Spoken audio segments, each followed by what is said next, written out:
Marami kang gustong mangyari, marami kang gustong maabot para sa sarili. Kaya mas tapangan mo pa, huwag kang ihinto sa sandaling maramdaman mong hindi ka magaling. Huwag kang aatras kahit hindi mo alam ang mangyayari bukas. Huwag kang panghihinaan, kahit sa proseso ay mag-isa ka lang lumalaban. Mas tapangan mo pa, dahil kung gusto mong malayo, maabot ng iyong paa. Asahan mong marami kang kabagyang pagdaraanan pa. Hindi madali, pero mangyayari. Hindi ko na pinagpipilitan ang sarili ko sa tuwing hindi ako imbitado. Hindi na ako nagtatampo, hindi na ako nagtatanong kung bakit wala ako sa listahan o nakikiusap na baka pwedeng humabol naman. Sa totoo lang, hindi naman lahat ay dapat inida. Mas payapa kapag marunong umunawa, mas magaan kapag hindi na natin sinasala ang mga rason kung bakit pagdating sa atin hindi sila nagkukusa.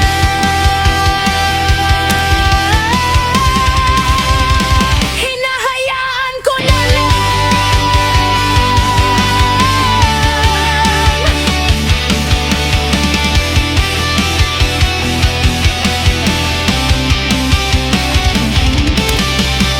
Hindi ko na pinagpipilitan ang sarili ko.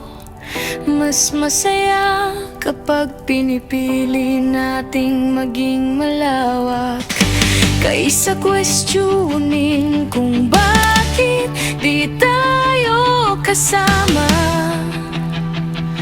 sa balak. Nagdududa na ako, palagi naman pinaparamdam ng mundo na hindi ako sapat, na kahit sa pinaka gusto kong gawin ay hindi rin ako magaling.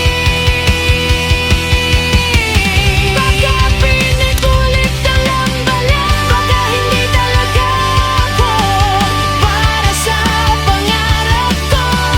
Habang tumatagal, ako puno ako ng alinlangan. Naliligaw ako sa kung saan. Ang hirap pala kapag ikaw na mismo ang nagduda sa sarili mong kakayahan. Napapaisip na lang ako na gusto ko na tong subuan.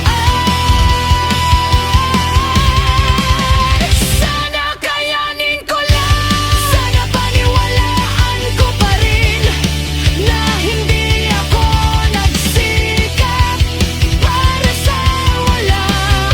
Hindi pa rin ako natututo, nalungagot pa rin ako sa tuwing nararamdaman kong mag-isa na naman ako.